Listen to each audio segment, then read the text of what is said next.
What are you afraid of? Sweet souls, it's going to differ for all of you. What are you afraid of? What?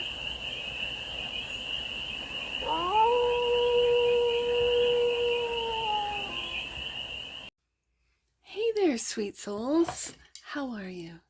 It's your forest fairy here. Nice to see you again. Welcome in and welcome back to the 100 Acre Woods, where I read cards out here. So let's read some cards for you, sweet souls. We're going to start off with the Spread Crafters Oracle deck and do a 6-card spread, taking a look at the present moment, the challenge, what's the opportunity, the energy, the goal, and the outcome. And then we're going to clarify with the Summer Tarot for more messages, more information, and more clarity on this read. And it's a timeless read, sweet souls, so when it finds you, it was meant to, and it's general. So take it resonates and leave the rest. It might not resonate with you, and that's okay. And it's for all the sweet souls in the collective. Let's get to it. I got 2 flippers. The present moment is fear. That's the present moment. What are you afraid of? What do you perceive to be the worst case scenario? What are you desperately trying to avoid and fight against right now? What is triggering and dysregulating your nervous system? Fear. The challenge is karma. What are the reoccurring lessons that you need to work through to break free from? How can you transcend your fate and create your own destiny? That's the challenge. The opportunity is worldview. Your point of view, your perspective, your opinions, your attitude. You can also dive deeper and use this card to explore your core values, ingrained beliefs, and childhood conditionings. That's the opportunity of doing this shadow work of fear and karma. Wow.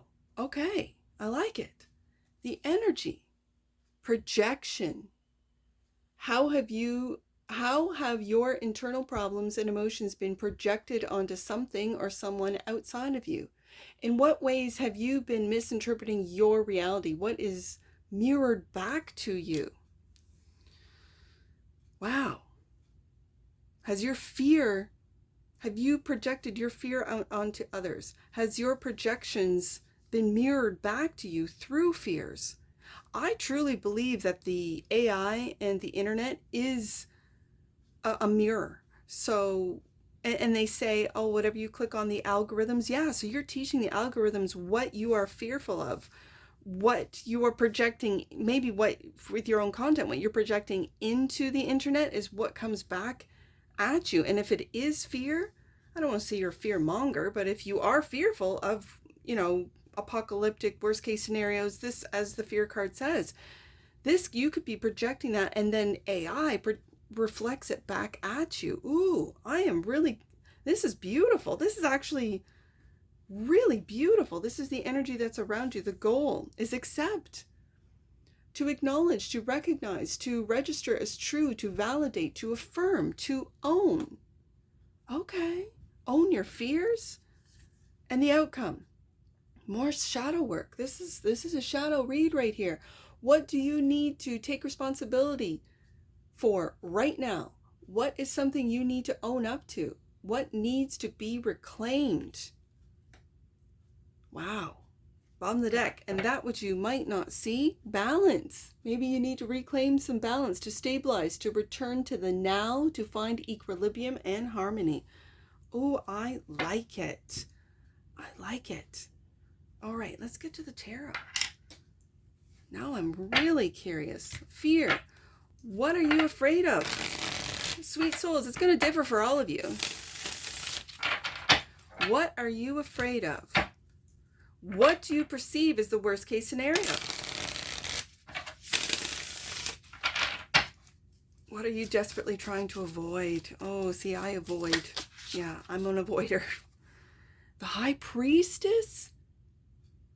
Are you mindful of your own psychic knowledge, power, and ability, karma.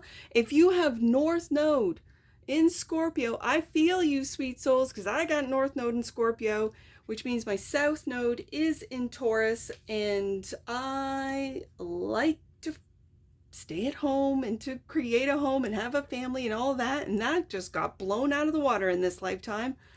I wasn't supposed to do that, but here I am taking responsibility to do so. I have to finish that task before I really step into the High Priestess. However, through the cards, I feel like I'm dabbling, right? I'm dabbling with that High Priestess. I'm learning and I'm reading and I'm trying to balance both, right? I don't want to abandon my family.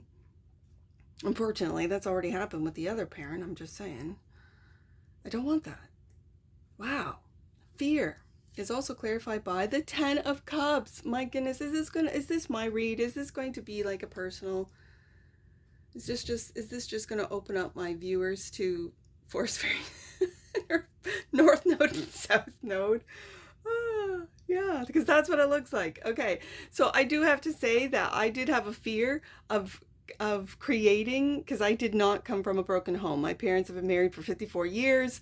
They will be married till one of them parts, right? That's what I grew up in. So that's what I wanted to create, 10 of Cups. But in this lifetime, and I did not know anything about astrology, my chart, which is the blueprint, right? It's kind of like your blueprint. I did not know at all what a South Node, North Node was, what that meant.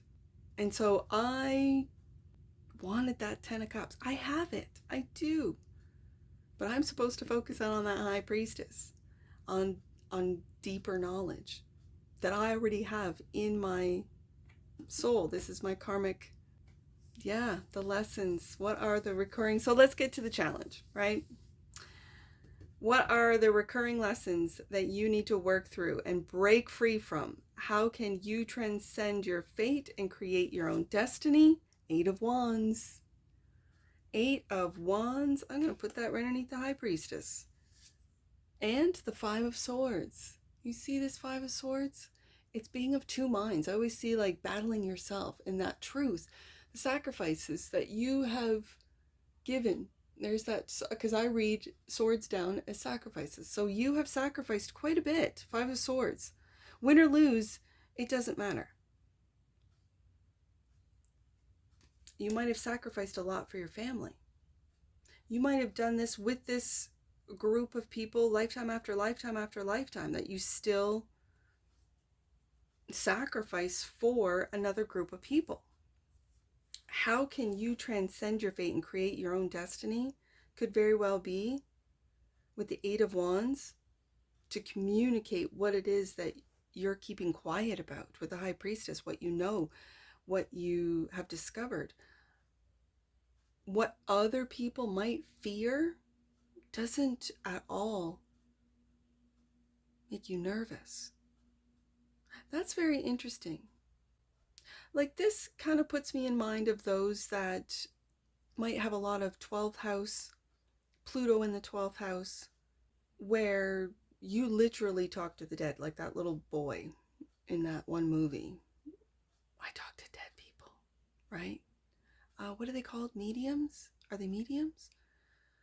Where you might really get around someone and feel, hear, if you're a clairaudient, see, if you're clairvoyant, the energies or the souls or the ancestors, the spirit guides around someone, which, because you have experienced this, seen this from the time that you were a child, you might have mentioned it to parents or to siblings, and they told you were crazy, or they told you that's not real, it's just a part of your imagination, which it could very well be.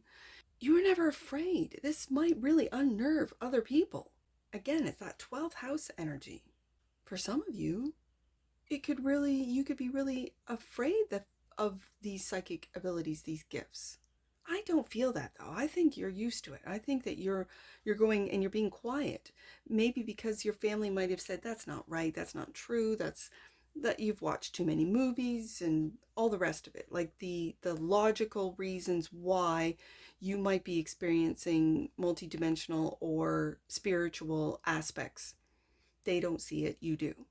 And having said that, if you're experiencing this, because I see this high priestess is really doing her work, her research, her, reading about these psychic abilities, about maybe intergalactic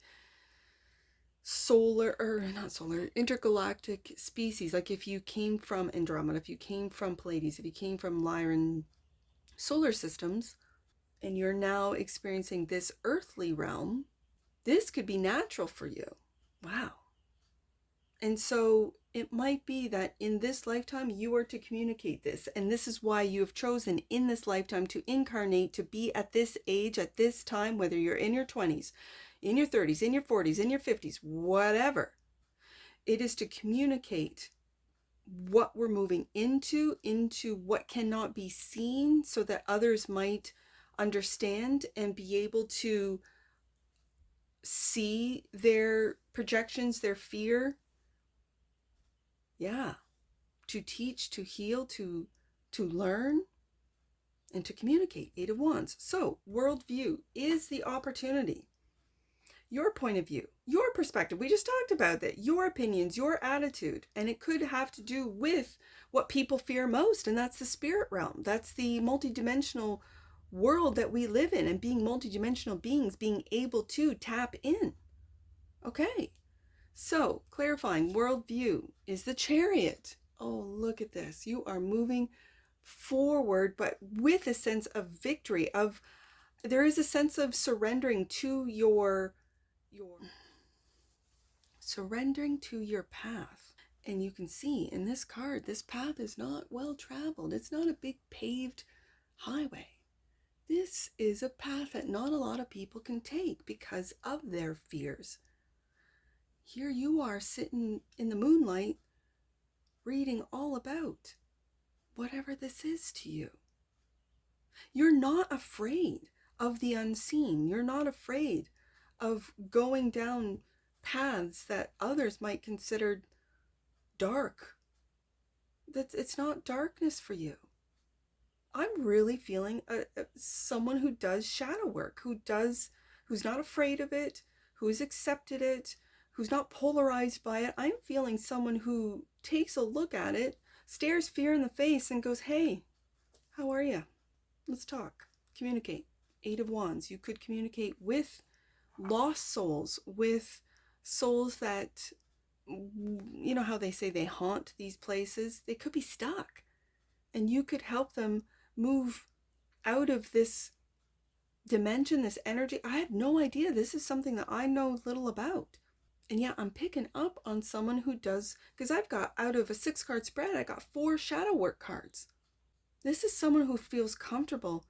You could be a Scorpio. You could have a lot of Scorpio placements. You'd be Pluto and Scorpio. Where you, Pluto and Scorpio generation, are here. You're not afraid. You're not afraid of the unknown. You're not afraid of what cannot be seen. You're not afraid of the things that you hear. It's like you're a third-party observer in your own mind, in your own heart, in your own space. You could help others get out of toxic environments and not be afraid of walking into those toxic environments. And that's in this 3D world. You could rescue people and then help heal them from traumatic environments or situations. Wow. Wow, sweet souls. If this resonates with you, I am so proud of you. This is a real strong warrior soul reading. For whoever's watching, this is you. Worldview, also clarified by the Magician. You can't make this up. You are manifesting. It feels like you are manifesting a lighter, brighter world for those that are stuck in darkness. And because you're not afraid of the darkness, because it doesn't scare you, you're not fearful. And yet the first card was like, what are you afraid of? You're not afraid. That's the thing. You're not afraid. And so you manifest, and you could be in a really dark, let's say, apartment building, part of the city. And in your world, the magician, worldview, and chariot, you create this beautiful light. Do you see the darkness versus the light just in the cards? You create this world, and are you here to communicate, Eight of Wands, to teach others how to do this? Wow. So projection is the energy around you. Two of Wands. Look at all of the knowledge that you have access to. I feel like it's in your own DNA. I'm going to put it right beside that High Priestess. You have so much knowledge that you have access to, and especially if you are talking to ancestors, if you can hear messages from intergalactic beings, from souls, whether it be ancestors, whether it be spirit guides, angels, angelic beings. And there might be projection coming at you because you work in these darker, let's say, fields or environments, and you're not afraid. You've got your head in the books. And the light's on. Because this is what your magic is. Oh, you're giving me tingles, sweet souls. Projection is also clarified by the Ace of Wands. Now, you have a path choice, right? And normally I would say, oh, you're going on the light path. I don't know about this group. You could be going on a really, what others would be afraid of, dark path. But it is to integrate, it is to accept, it is to understand. Darkness and light without polarization, without polarizing, so that you can bring yourself together. I see two lights here. Those are the two paths. And you're right in the middle. I don't see this as in this particular card, this is not a fork in the road for you to make a choice. I think this is integration. So it's whatever people are projecting on you, whatever, and I say people, I could be also referring to entities, to beings, darker beings that come to you, and this is the way they communicate, which would be considered fearful to others. You just consider it information, communication, Eight of Wands. Wow. So you're choosing a path and you're happy about it. This is what you've imagined. This is what you accept, and it's accepting all parts of yourself. That's the goal. And that's, I think, the goal for everyone, but for you, and I'm for some reason picking up on the Pluto Scorpios. Because you got Pluto and Scorpio. Let's just, call a spade a spade. That is a very intense and powerful placement, and there's a whole generation of you. So where other people sort of project their fear, even the word demon, right? Like, oh, you're demon possessed. Maybe you Pluto Scorpios go, yeah, that person is demon possessed. Now I'm just asking a question. Would you like to live with that demon, or do you want that demon out? And I can get that demon out. And it's because those darker energies, I sometimes think that we're just not aware or aware, let's just use the word aware, of how darker entities communicate. We might call them succubus. You might call them, like, do we get upset? We get annoyed at a flea. A flea is a parasite. It's something that cannot live without a host, right? But a flea is a flea, right? A bloodsucker, what are they? Like a leech, right? A leech is a leech. We used to use it for medicine, right? But now it's like we can't. There has been such a polarity, such a distinguishing us versus them, light versus dark. And I'm picking up off this read for those of you who dabble in dark, who are not afraid of the dark energies, dark entities, of the darkness itself. Of this is not something that you might go down into the darker realms, let's just say the dark web, For some of you, real, hackers, there's hackers out there. I know you are out there. I'm kind of impressed by you in a way, because I know nothing. I am definitely floating around on the internet surface, I'll tell you that. My phones are probably hacked as we speak. And I don't know how to do anything about it. I just accept it. Accept. There we go. I'm just saying, this feels very powerful, intense.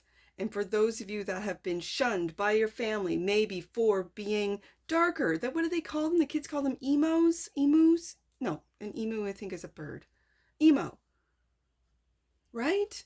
And that's just who you are. Back in my day, it used to be the goths, the gothics.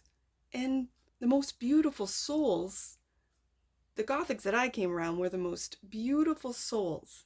They just were misunderstood because they weren't afraid of what was considered to be dark. They weren't afraid of it. And that's what made them powerful.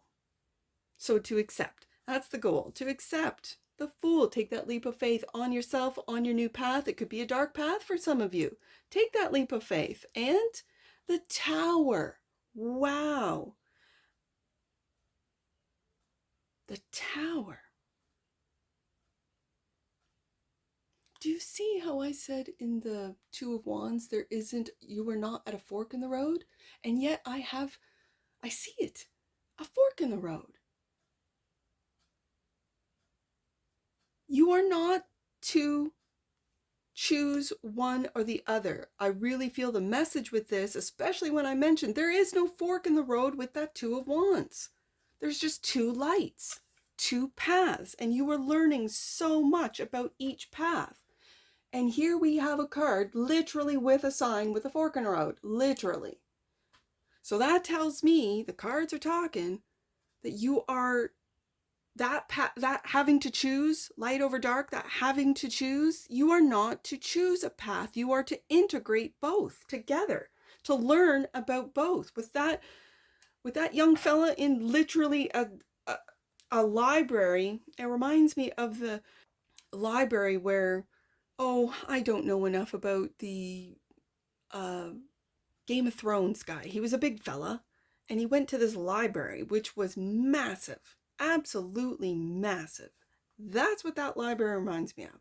It was just a scene with really dramatic music where he just opens up and goes, oh my goodness, look at all the knowledge. Yeah, where do I begin? Where do I begin? Anywhere. That's what I feel this guy's doing on both paths. He doesn't have to make a choice. He's learning about both. Okay. And is this your responsibility? What would you call, leave in the comments below, what would you call yourself? Like, if there's a light worker, are you a dark worker? A light worker? Integration? What would you classify if you're going down this path as I've described it? A medium, someone who's not afraid of the dark, who's not afraid of the darker aspects of humanity, of humans, of history, of whatever, of the future even. What would you call yourself? I'd like to know. Leave in the comments below. If this resonates with you, this is not going to resonate with everyone, but I'm just saying. Responsibility. What do you need to take responsibility for right now? What is something you need to own up to that needs to be reclaimed? The Four of Cups. Interesting. The Four of Cups is feeling ignored. Misunderstood is what I'm hearing. And the Queen of Swords. So you need to talk. You need to study. She's got that book. We have book readers right here. You need to explain in a way about darkness, about this. You could be a psychologist and work with people who have really been through it, who have really seen the darkness, who have experienced horrific experiences, like just absolutely, and you're here to help. Wow.